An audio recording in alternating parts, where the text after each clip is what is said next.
St. Paul Lutheran Church and School in Grafton, Wisconsin is 150 years old. That's amazing. That's a long time. That means 20 people who gathered together as a congregation in this community 150 years ago. When they gathered, Abraham Lincoln was a young lawyer in Illinois.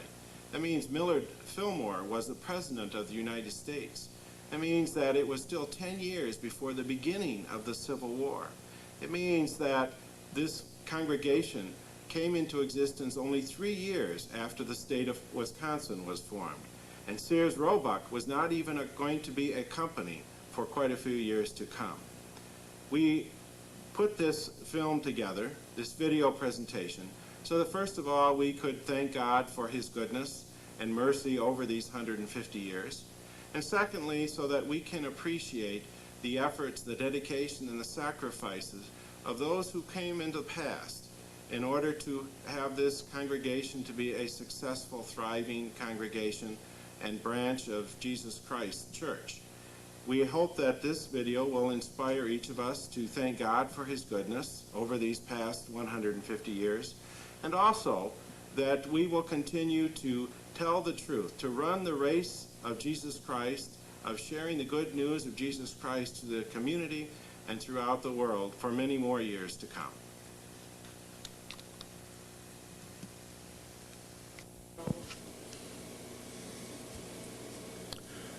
Greetings. I am the Reverend M.D. Hilgendorf, retired, and also a member of St. Paul congregation here in Grafton. I'm serving on the 150th Anniversary Committee, and the committee has decided that it would be something unique for historical purposes to interview some of the older members of the congregation and to get some of the lasting impressions that they have. And since we're dealing with 150 years, the older members, we're dealing with people who are 80, 85 years old and the like. So it takes us back over half of this period that we're interested in. And today we have Mr. Alfred Colway, member of St. Paul, and he is 80 years old, so this takes us back to 1919. The person seated here to my left is Gertrude Menzel. Our guest here today is Albion Barron, Mr. and Mrs. Rule Colway. Mr. Carl Erdman is perhaps the oldest male member that we have at St. Paul's Lutheran Church here in Grafton. Irene Erdman has the distinction of being perhaps the oldest member of St. Paul congregation. She was born in 1903. This makes her 96 years old. Leona Ott has been a member of St. Paul all of her life. Mr. Ken Helms. Celia Klausing is another one of the older members of St. Paul congregation. The Reverend John Silflow has been pastor of St. Paul congregation for 32 years as of this date. Now, we don't consider him to be one of the old-timers like we've been interviewing old-timers, yet at the same time his ministry has expanded, or extended rather, over 20% of the time that we are concerned with here. He came to St. Paul in 1967, and we're going to let him take over and tell us about his impressions even before he was a pastor here at St. Paul. So, Pastor Silflow, we'll turn it over to you. Thank you. My very first recollection of St. Paul Lutheran Church Grafton was when I was a teenager and was a part of the Walther League here in Ozaukee County. I was a member of Trinity Lutheran Church Freistadt, and it seems to me I recall getting together from time to time with the people at teenagers at St. Paul Grafton and also those at First Emmanuel in Cedarburg, and I seem to recall that we had softball games against each other. And I do believe that at one time our team from Trinity Freistadt played the boys here at St. Paul Grafton softball game. And as best I can figure out, that softball diamond was located at that time where our present church is located. And little did I realize at that time that one day I would be a pastor of this congregation and preaching in a pulpit located perhaps where second base was located when we played softball at that time. Well, my roots are very deep. My great-grandfather signed the Constitution or the Charter of the church back in 1851 along with his eldest son, Dietrich. And my great-grandfather was too young at the time. He was only 13, so he couldn't have signed the church documents at that time. But ever since then, the whole Colwick family has been active in the St. Paul's congregation. Was everything done in German in those early years, like the meetings as well as the church service, or at what point did English come in? That came in about somewhere around 40s, somewhere in there. We had English education as well as German in the school. But the religious education was basically in German. Mm-hmm. Well, then we had to learn certain Bible verses in German. He was from the old school, let's say.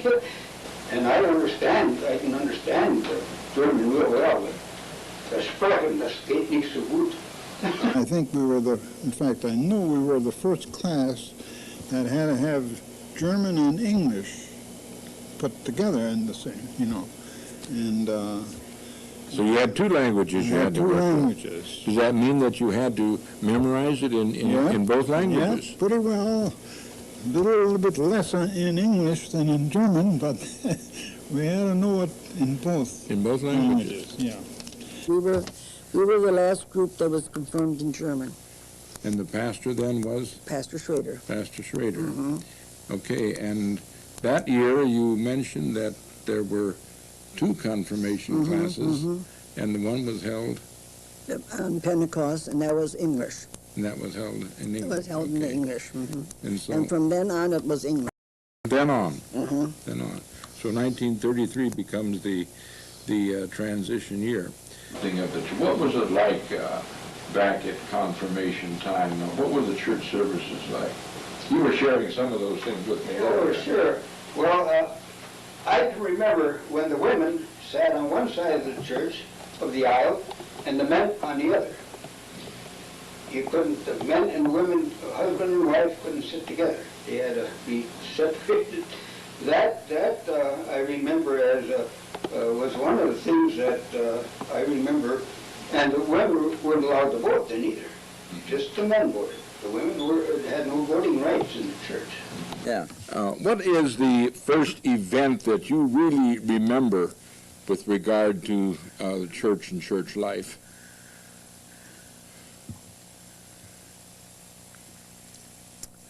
Well, the men sat on the one side and the women on the other. Okay. And when they started having the English services, I sat with my wife on the the right-hand side, and that was a big deal. That was a big deal that you sat with your Yes, wife. I sat with my wife. Help us. We remember when we were young, the men sat on the left side and the women sat on the right side of the church, and the children were all in front. And then we would have, like, at that time they called it Christenlehre. Christenlehre. Yeah. Right. And the pastor would ask questions of all us students. Yes. You were both involved in that, Oh, weren't yes. you? Oh, yes, and the children sat in the front of church, and we always had an old Dr. Hornick sitting behind us. If we didn't behave, he reached over and took care of us. So, We children, we had to sit in the first 2 or 3 pews, whatever it took, to accommodate as many children as there were. Dr. Hornick. He was the one that lived. he was a local town doctor. Oh, yeah, local town. Medical doctor. Yeah, medical doctor, sure. But he would always have this spot way in the front. He had a long cane, and if any of us children would not behave or jabber or look around too much, he would take his cane and tap us on the shoulder. No. After we were confirmed, we were to attend church service every Sunday, and we had to sit in the front pews, and Pastor Schrader would ask us questions. And one of us had to take the attendance because we were supposed to be there every Sunday. So, And we called this the Christian Larry. Christian Lara, I right. suppose that would have to be changed into English. Huh? Well, it's something like a catechism class is what Yeah. it would be. And so you had catechism every Sunday then, right, Yeah. during the church service. Oh, the minister was very strict with us. So if you didn't have the lesson done, you got to hear about it. Is that You it? got to hear about it. You had to do it over. Had to do it over. Oh, sure. Why not? Of course, we're very heavily involved in St. Paul's School, helping it, leading it, promoting it, and so on. Can you give us a little bit of background information there? You know, from the time that you were. Well, I think this was brought in with our forefathers. I mean, they insisted on a Christian education right from the start after St. Paul was founded. The real strength is in providing the Christian education for our children. Okay. We've always done it, and it's a thing that's very necessary. So it's life around the Word, then, isn't it? That's right. Yes. That's right.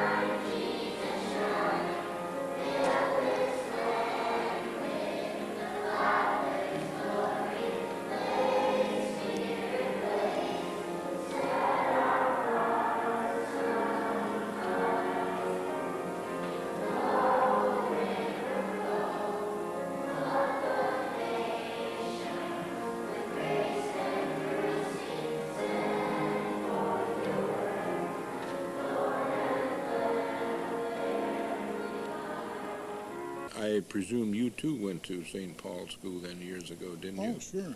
Paul Meyer, he could get pretty rough once in a while, but nothing that hurt anybody. Just a stern teacher is what you're saying. Swatted around a little bit. I was usually in the front seat for some reason or other. I still remember well that we'd have children's chapel in the old church, even as we have chapel for our Christian day school children today. And our school was a block and a half removed from the church. So every Wednesday morning, regardless of the weather, the teachers would get the children together, and all of those children together with the teachers would walk to the church and file into the church. And this was a time when we had 350 to 380 children in school, but only about 8 or 10 classrooms. Classrooms were large. Class sizes were large in those days, and these children would all make their way down to the church, and we'd have chapel in the church, and it would fill that old church. But I thought how different from the way it is today, where you don't have to go outside. In those days, we endured the weather, regardless of what the weather. Very, very hot or very, very cold, rain or shine, the children would make their way from their classrooms to the church. I'm sure they regarded it as a nice break, because they could have an opportunity to exercise and run a little bit besides. It had to be an interesting sight for people who were traveling Highway 60 in those years, and they would be perhaps new to Grafton and driving Highway 60 and see these 300-some, almost 400 children of all sizes and shapes walking along the sidewalk going to the church. Now, some big events that the congregation did. Well, our new church. Okay. Oh, yes, that was a big event. That was a big event, Yes. wasn't it? Yes, it was. We worked hard toward that. Changes, yeah, it's been considerable. I suppose the biggest change was the changing of the church proper from the old church to the new church and demolition of the old church, which was hard to go, but it was probably necessary. A lot of memories there. Oh, yes. We had 4 services every weekend, plus there was a 5th sometimes with a German service. Pastor Burfine would do those. But 1 service on Saturday night and 3 on Sunday morning. And it was quite an experience. People were lined up to where I could almost shake hands with them leaning out of the pulpit. Chairs everywhere, and it was a fun experience. And because the church was so packed with chairs down the aisles besides, that the congregation was virtually forced to build a new facility. One other thing I just happened to think of this, with regard to the old church, because we had the 3 services on Sunday morning, one at 8 o'clock, another at 9:30, and another at 11. Particularly on those Sundays when we had communion, we would have to get people in and out of there in a big hurry. The church would seat 300 or 400, and those who remembered Pastor Burfine knew that there was never anything slow about him. He would move quickly, and we would go to the back doors and shake the hands of the people. And if that service lasted a little longer than normal, he would literally pull the people out of church and get them out of there so that the next group could get back in. In the building of the church, you say you were on that. Yeah. George Metzger used to come in the afternoon, and I always came in the morning. We didn't have a general contractor that time. We were the general contractors. And then we had a lot of help from a lot of people. George, Colwyn, all of these fellows all contributed. So that's this present church building that we have was done largely by volunteer labor. Well, pretty much so. I mean, well, we contracted for that too, but there's a lot of volunteer labor went in there. You bet it did. Is there anything in connection with the planning and the building of the new church that stands out? What were some of the things that you had to work through and had to somehow plan to have the beautiful structure we have today? And I can remember we already had the tunnel. We have a tunnel going all the way around. I don't know whether you probably haven't been down in the basement. No, I haven't. But at that time we had a big tunnel going around, and I know. Was it a heating tunnel? Kind of like a heating duct. Yeah. I see. Yeah. Okay. And then I know one time we had a lot of rain. It rained and rained and rained, and George Metzger and I, we were on the building committee at that time, and here we had water all around it. So we got a bunch of sawdust and shavings, and to absorb that moisture, here we were crawling on our hands and knees. We must have looked like little mud ducks or something. But we did get it cleaned up. But. And what do you remember by way of church life? Some things that stand out, either about the worship service or something that would be of interest to those looking back? Well, church life was very friendly, very neighborly. They cared for one another. Close-knit. It was a close-knit. Many of it was because of relationship, close relationships. One thing that strikes me very much is that our male choir belonged to a Sängerbund. And this Sängerbund was a fellowship of Wisconsin, Missouri Synod churches from the areas. We were the furthest south congregation. The rest were all north of us. And they were up to Manitowoc, Sheboygan, Newton, all those nice towns that had congregations. And when we'd get together, we would have male voices of well over 400 people on stage. And we had this get-together 2 times I can remember, maybe there was a third. But we had it here in Grafton, and this gathering was on a Sunday. We had Sunday morning we had church services, and at noon they had a parade of the choirs through town and bands, and in the afternoon was a secular program, singing and the like, and it was a great event. Well, I think I always enjoyed singing in the male choir. I sang in the male choir for many years, and my dad sang in the male choir, and then I sang in the male choir, and our son Paul sings in the male choir now, and our grandson, Paul's son, our grandson, has a good singing voice, and I hope that someday he'll join the male choir.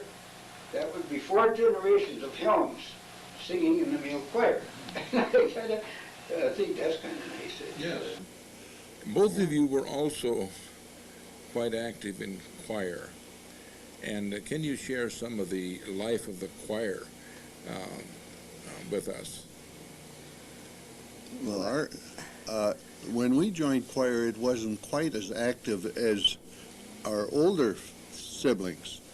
At that time, the choir was part of the youth group, and they put on skits and plays and things of that nature. When we joined, we didn't have that much social function or get-togetherness as what they did. Yes. How long ago was that you were involved in that? Oh my, we were married, right? Yeah. Yeah, must have been 1948, 50s. somewhere around there. Mm-hmm. So.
So you've been heavily involved then in Women's Guild. How long Yes, have you quite been? Heavy. How long have you been in Women's Guild? Well, like I said, I would say it must be very close to 50 years. The Women's Guild does serve families when they have death in the family, and we do this. This is one thing we will do for them. We had our turkey dinner when we first started. It was always a 4-day affair. It was clean the turkeys, get them ready, bake them, and make the dressings, and peel about 7 bushels of potatoes and 7 bushels of carrots. And For which event was this now? the turkey dinner. Turkey Our dinner. annual turkey dinner, Okay. which always was held, let's see, I can't remember. And I think, it was held always the second weekend in November, because after we didn't do the turkey dinner more, we started our crafts. Well, I belonged to the Altar Guild for a while until my husband became ill and I couldn't do that anymore. And I was a member of the Ladies' Aid almost all the while I lived there. And we had lots of activities in Ladies' Aid. We served a turkey dinner yearly. The turkey dinner. That was a big event, wasn't We had 3 servings, 11, 12, and 1. Were they well attended? The dinners? Oh, yes. Yeah, we had them when Pastor Beaverstorff was there, and then when Pastor Burkhardt came, we were worried that he maybe wouldn't allow us to do that. Oh. And so I asked him at that time, I happened to be president, and then he said, if you don't overcharge and you ladies get along, their sociability, he says, I don't see nothing wrong. So that's the way it stayed. Well, the men would be helping us too. We would do it, would take us 3 days to put this on, but we'd feed like 1,000 people, you know, and in different shifts, and it's quite an operation. So. And also at the time when we had our parent-teacher, see, we were in the Parent-Teachers League at that time. PTL. PTL, and they put on potato pancake dinners, which was an excellent way of getting to know your new neighbors. When you wash dishes over the sink at a pancake dinner, you got to know the people pretty good. One of the things, I was head of the PTA, and we went into the, what do you call them, pancake deal, you know, and we had so many people there that time, and they really pushed everything, and then we blew out the transformer. Oh, we always remember the good church picnics we had down in the old park with the old stands that we had. Where was the old park at? That was right to the east of the present, Right to the east of the school. Present school. I remember the ring bologna and potato salad for supper. and all the torts that the old ladies used to bake. They were just excellent. Excellent. Huh? Yeah. So the church picnic was That was a big event. important part of the social life of the congregation. It was part school picnic, School church picnic, too. Usually held on the 4th, and then we'd run into problems with firecrackers once in a while. Oh. Could you share that with us also? The Well, mission like I said, festival. we'd have pastors, you know, like we do now for our mission festival. And like I said, women would get up very early and do the cooking. Usually for dinner, we had a big beef dinner. And for supper, we used to serve potato salad. It was always two meals invited. 2 meals. 2 meals included. And they were big meals. Mm-hmm. As you look back and look up to this present time, what to you is the real strength of St. Paul? Where does it draw its power, its strength? The real strength is in providing the Christian education for our children. Okay. We've always done it, and it's a thing that's very necessary. So it's life around the Word, then, isn't it? That's right. Yes. That's right.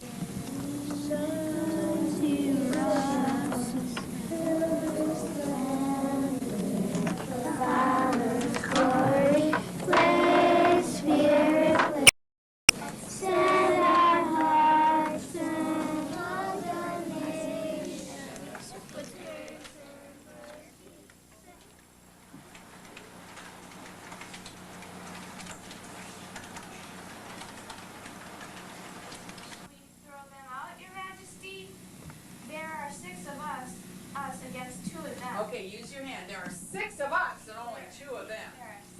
Sarah. Food. Then. Yes. Love. Keep going.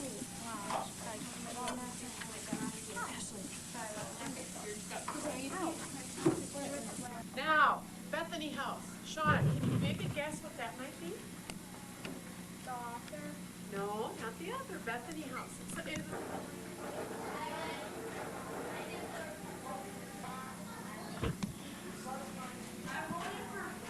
What is one of its real strengths? The fact that we've always had pastors that were dedicated to their profession, teaching the Word of God. And we were always fortunate in having that type of a pastor, you know. One thing we'd be thankful for, you know, that having these type of pastors throughout the years.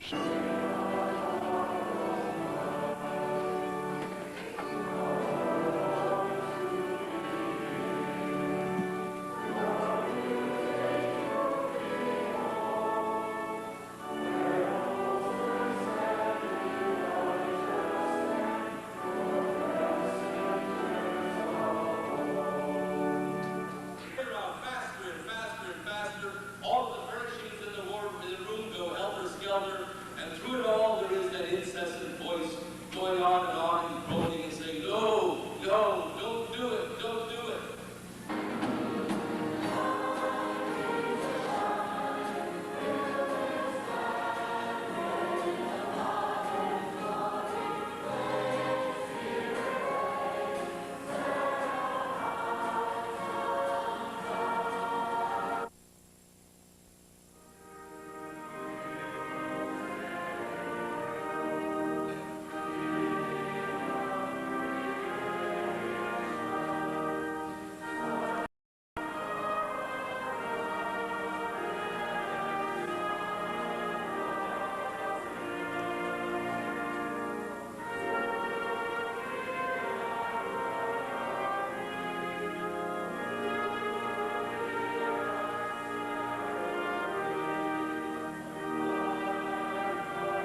running his race. A runner always conditions as he prepares for a race. Members of St. Paul Lutheran Church have been preparing for 150 years and have continued to run that race for those 150 years. And through that time, we have brought the gospel of Jesus Christ to many people. Now, based upon that experience, as that torch continues to pass from hand to hand, we look forward to the future as God continues to bless us as we share the gospel of Jesus Christ with our community, with our surrounding area, and ultimately with the world.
The Reverend John Silflow has been pastor of St. Paul for 32 years as of this date. Now, we don't consider him to be one of the old-timers, like we've been interviewing old-timers, yet at the same time his ministry has expanded, or extended rather, over 20% of the time that we are concerned with here. He came to St. Paul in 1967, and we're going to let him take over and tell us about his impressions even before he was a pastor here at St. Paul. So, Pastor Silflow, we'll turn it over to you. Thank you. My very first recollection of St. Paul Lutheran Church, Grafton, was when I was a teenager and was a part of the Walther League here at in Ozaukee County. I was a member of Trinity Lutheran Church, Freistadt, and it seems to me I recall getting together from time to time with the people at teenagers at St. Paul Grafton and also those at First Emmanuel in Cedarburg, and I seem to recall that we had softball games against each other, and I do believe that at one time our team from Trinity Freistadt played the boys here at St. Paul Grafton in a softball game, and as best I can figure out, that softball diamond was located at that time where our present church is located. And little did I realize at that time that one day I would be a pastor of this congregation and preaching in a pulpit located perhaps where second base was located when we played softball at that time. And it's an interesting thought that that may well have taken place just that way. Following that, there were many years intervened, and I had really no close association with the congregation. But I do recall that in the summer of, I think, 1958 or 59, a year or so before my vicarage year at the seminary, I had taken a homiletics class, and so had a sermon and was willing to travel. And our pastor at Trinity Freistadt made arrangements for me and other boys in my situation to preach at various churches in South Wisconsin, and one of those included St. Paul Lutheran Grafton. I remember rather vividly that the service was on Saturday night as well as 3 on Sunday morning. And I do remember coming home that afternoon thoroughly exhausted, thinking that to preach 3 sermons on a Sunday morning was an immense task, and it certainly was for me as a young rookie at that time. And little did I know that one day I would be back in that old pulpit and preaching many, many sermons here at St. Paul Lutheran Church in Grafton. Of course, I came here as a pastor in 1967, first of all as an assistant pastor, and then in 1970, Pastor Burfine and I switched roles, and I became the senior pastor, and I remained in that position for 27 years, and again repositioned myself in 1997 so that now I'm associate pastor of the congregation. It is interesting to note that the congregation in its 150 years really hasn't had that many senior pastors. I did some checking on this earlier today and discovered that I was the 8th senior pastor of the congregation. Pastor Prahl is the 9th. So I think that's a pretty good record that over the course of 150 years you have only 9 senior pastors. When I came to this congregation in 1967, I came from a very, very small congregation in Louisiana, in fact 2 small congregations in Louisiana. And one of the things that I felt would overwhelm me was to get to know some 1,300 communicants, and how does one go about doing that? It so happened that in those days we still had private communion announcements. You might want to explain that. Okay. Some of the younger ones won't know what that is. I know that as I understood it, those who wanted to commune on Sunday, and in those days I think we had communion twice a month, but if you go back far enough in the life of the congregations in this area, Lutheran congregations, communion was generally offered only once a month. At St. Paul, in 1967, it was offered twice a month, I believe. And going back for many, many years, people were encouraged to personally and privately announce to the pastor their intent to commune. And the purpose of that was to, number one, give the people a chance to prepare their hearts in advance so that they would be thinking about this before they actually came to church on Sunday morning. And number two, it gave the pastor an opportunity to share some thoughts on the sacrament with those who planned to commune on Sunday. We still had that practice here at St. Paul when I came in 1967. And so every other Friday evening, I would be in Pastor Burfine's office. We always had the announcement in his study, which was in his home, and I would go there from about 4 o'clock in the afternoon till 7 or 8 o'clock in the evening, and it was a constant stream of people would be coming in to make announcements. And for me, that was a very, very easy way to get to know the people of the congregation, because while they came in, to begin with, I would be asking who they are, who they're related to, how they fit into the life of the congregation, and I would have to make some mental notes, and sometimes I took some written notes on our conversations. And then as time went on, I would ask them a little bit more, and I would quiz myself. Before you give me your name, let me see if I can identify you. And I got to know a lot of people in the congregation that way. Another way in which I was quickly introduced to the life of St. Paul congregation in 1967 was a program that had just begun by Pastor Burfine at that time, and he and I continued it, and that was something called Date with the Pastor.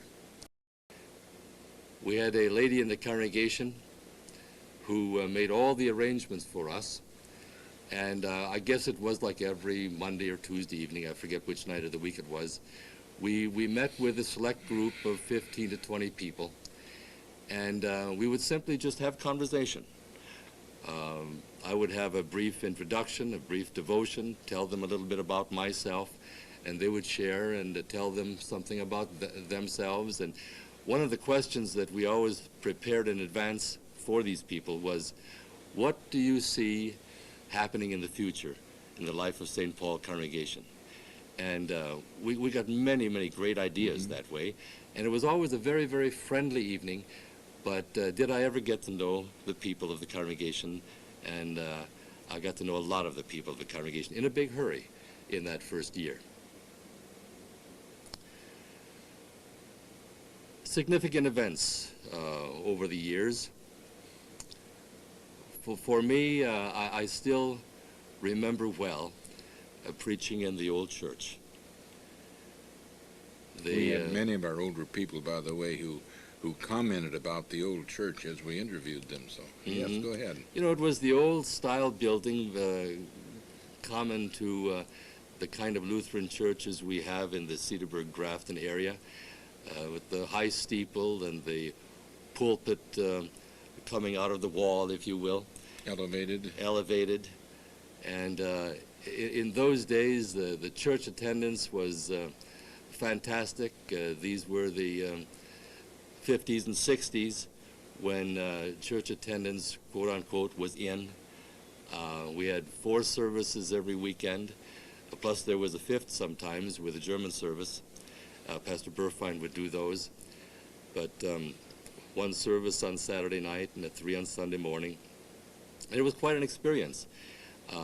People were lined up to where I could almost shake hands with them leaning out of the pulpit. Chairs everywhere. And it was a fun experience, and because the church was so packed with chairs down the aisles besides, that the congregation was virtually forced to build a new facility, and that's why that new facility was proposed and discussed in those days. There didn't have to be a lot of encouragement because people knew that we would be soon having to go to 6 and 7 services otherwise. It was a fun time. Later on, then, of course, one other thing with regard to the old church. I was just discussing this with one of our staff people the other day. I still remember well that we'd have children's chapel in the old church, even as we have chapel for our Christian day school children today. And our school was a block and a half removed from the church. So every Wednesday morning, regardless of the weather, the teachers would get the children together, and all of those children together with the teachers would walk to the church and file into the church.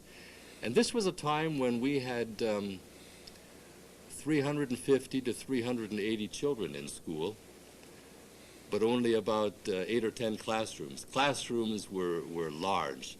Class sizes were large in those days, and these children would all make their way down to the church, and we'd have chapel in the church, and it would fill that old church.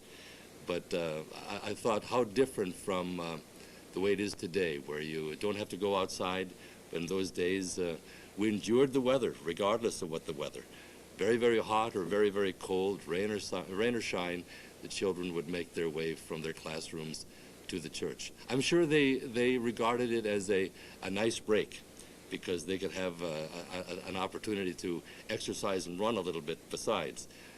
It had to be an interesting sight for people who were traveling Highway 60 in those years, and they would be perhaps new to Grafton and driving Highway 60 and see these 300-some, almost 400 children of all sizes and shapes walking along the sidewalk going to the church.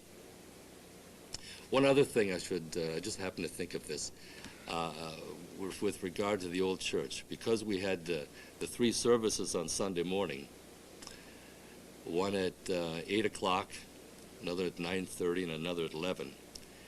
Particularly on those Sundays when we had communion, we would have to get people in and out of there in a big hurry. The church would seat 300 or 400, and those who remembered Pastor Burfine knew that there was never anything slow about him. He would move quickly, And we would go to the back doors and shake the hands of the people. And if that service lasted a little longer than normal, he would literally pull the people out of church and get them out of there so that the next group could get back in. We didn't have the privilege of a large gathering hall where people could assemble outside waiting to get in. Not a very large parking lot either, so people parked in street parking and then would wait outside until that group that was inside would get out. And in inclement weather, this was a little bit of a problem, but no one seemed to mind. We simply pulled them out and pulled the next group in, and we started the service again. You were saying something earlier about the decision then to tear down the old church, and I felt that was really something quite interesting. Could you share that with us? Sure. You know, today we asked some of our newer people who have a mind for the historical. They ask us, why did you tear that church down? It's such a beautiful old historical monument. And I can share with you a little bit as to why that was done. We left that church in 1967 when it was 95 years old. And we had taken out of that church much of its value by taking the stained glass windows, by taking out the three large bells and replacing them into the new church. The statuary, too. The statuary, sure. The Lord's Supper scene, the baptismal font, all of those things that were really significant for church were taking out of it. And so what we had left then, a bare building with clear glass windows.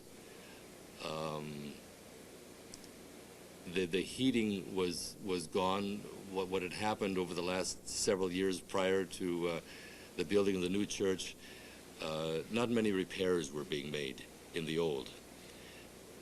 The heating was no longer working, and so then the church stood empty for about 5 years, waiting for some kind of a decision.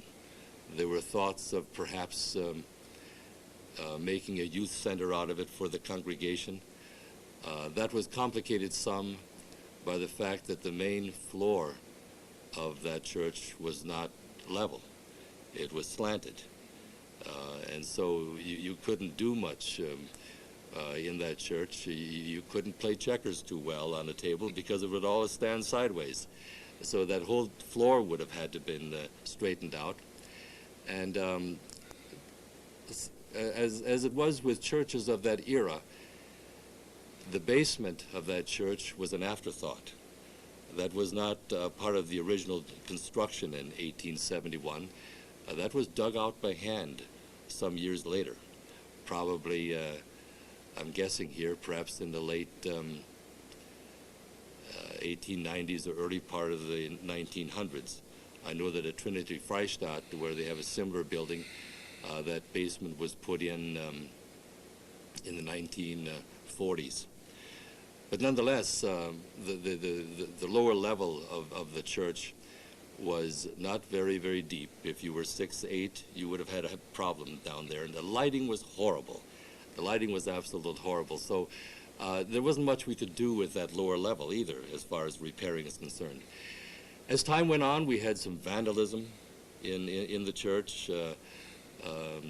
Youngsters from the community realized that it was an empty building, and so they would have their little get-togethers there.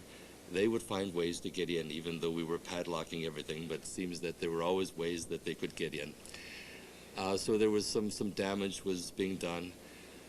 In addition to that, after 5 years of standing empty, the on the walls got so thick that at the height of that, it was probably 1/3 of an inch deep, particularly in the basement walls.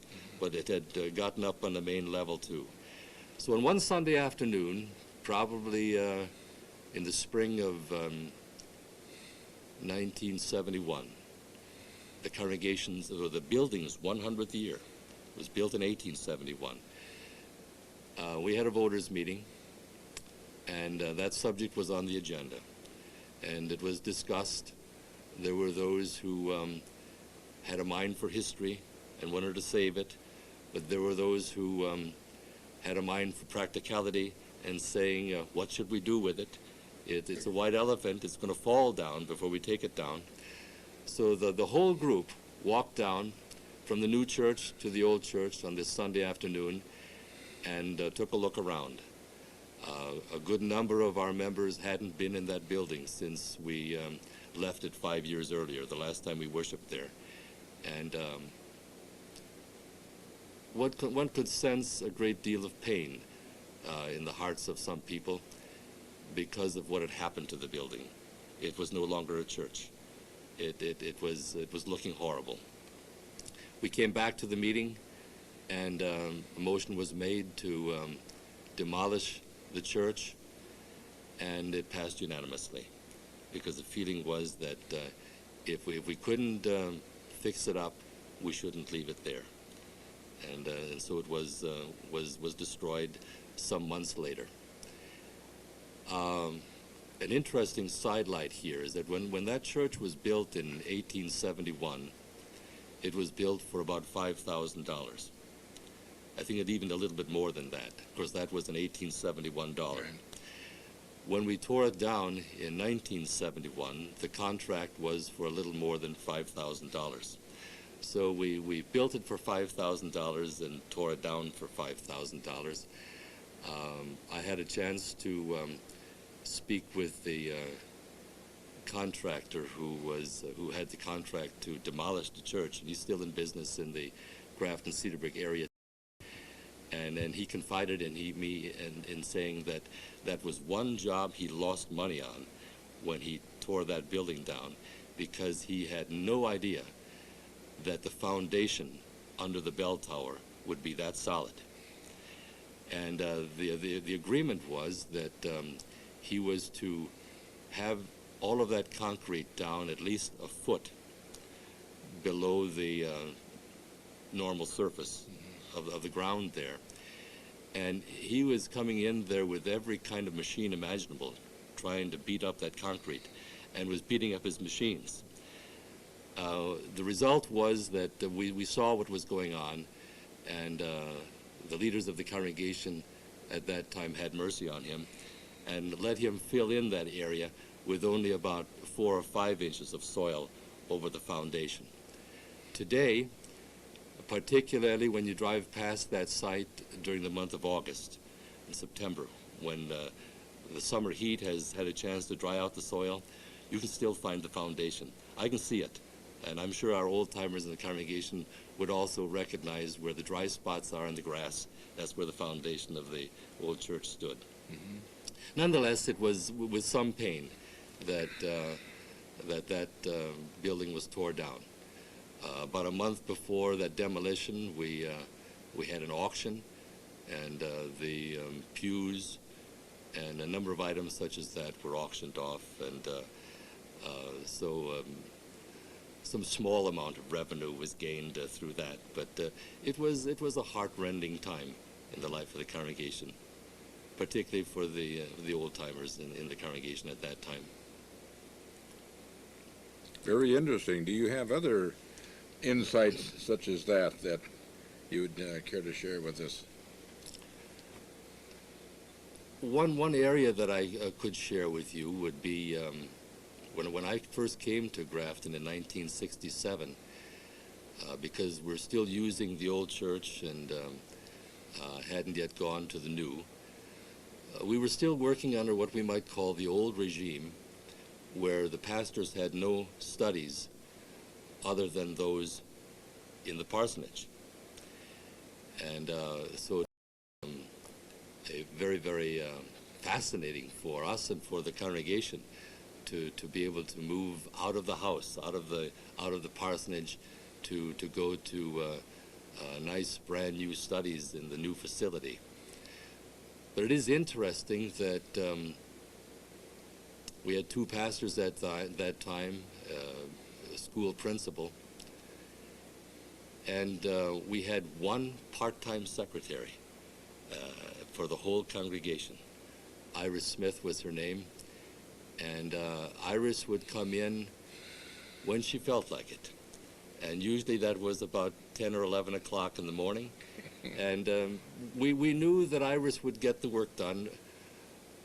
As far as the bulletin for Sunday was concerned, for Saturday night, 7 o'clock service, I would have the material, Pastor Burfine would have the material ready for her.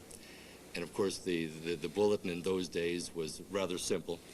The order of service was all on one page, and all we listed was the sermon text and title, and we listed the number, the hymns that we would be singing, and that was it, because the rest of it was the same every Sunday. We used either page 5 or page 15. But nonetheless, the bulletin was there, and a newsletter was put out every week, every month, I'm sorry.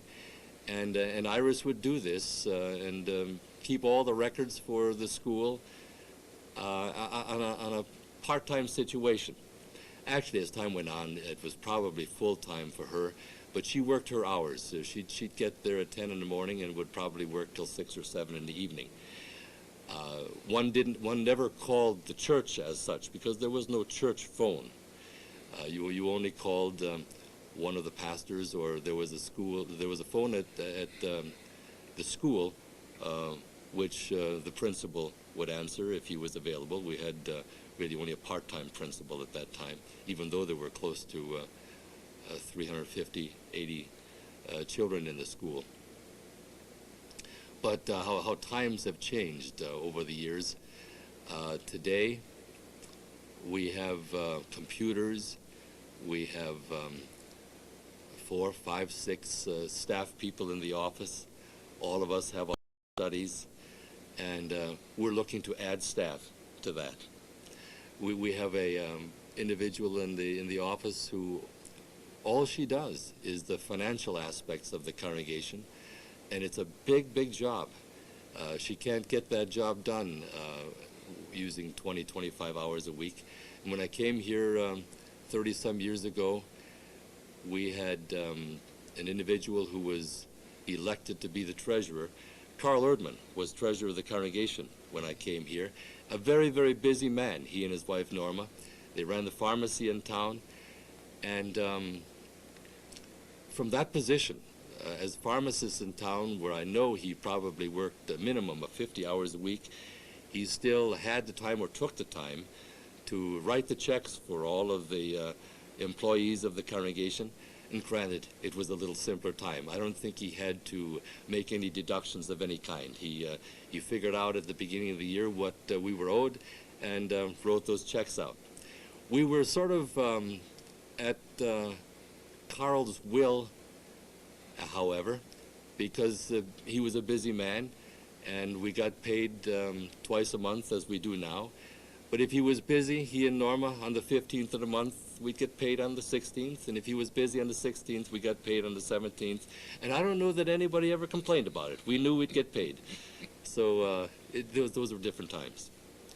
We had Carl here earlier, and he shared with us also that he was responsible for introducing the envelope system in the congregation, even prior to this. So his work was well known. Carl's influence goes way back. He was an innovator, and I should include Norma, his wife, in that as well. Go back in the congregation far enough, and like many of the congregations in our area, the women sat on one side of the church and the men on the other side of the church. And it's my understanding anyway, and this is before my time, that Carl and Norma broke that trend too. And knowing Norma, as I remember her, she was one who would take the initiative in that area. She was the congregation's first, if I dare say that term, women's liber. in a favorable context, she was the congregation's first. Okay. Are there some other thoughts that you have that you want to share before? I alluded just briefly to worship style, that in the early days, our congregation, as other Lutheran congregations of that era, had a very, very set style of worship. We used page 5 in the old Lutheran hymnal, or page 15 in the old Lutheran hymnal, and those who worshiped on a regular basis didn't have to open the book. The only time they opened the book is for the hymn selections. And there was something nice and comfortable about that, because as far as the pastor was concerned, there was no great preparation other than selecting the hymns and posting them on the board. Reviewing the propers, I suppose. Reviewing the propers for the day, and then preaching a sermon on the propers for the day. And so that was quite different from now, where we have all kinds of worship styles. We have, for the most part, a service based upon page 158 in our Lutheran worship, but even deviations from that. And the order of service is generally printed out almost completely, so that people who are coming to our worship services can follow along easily. Perhaps that's one big difference in our worship right now these days. Could you make just a brief comment on the size of the congregation from the time you came and to what it is today? As I recall, the congregation when I came was also a large congregation. As I remember it, we had between 12 and 1,300 communicant members in 1967, and today we have about 2,100 communicant members. So it has grown 600 communicant members during that time.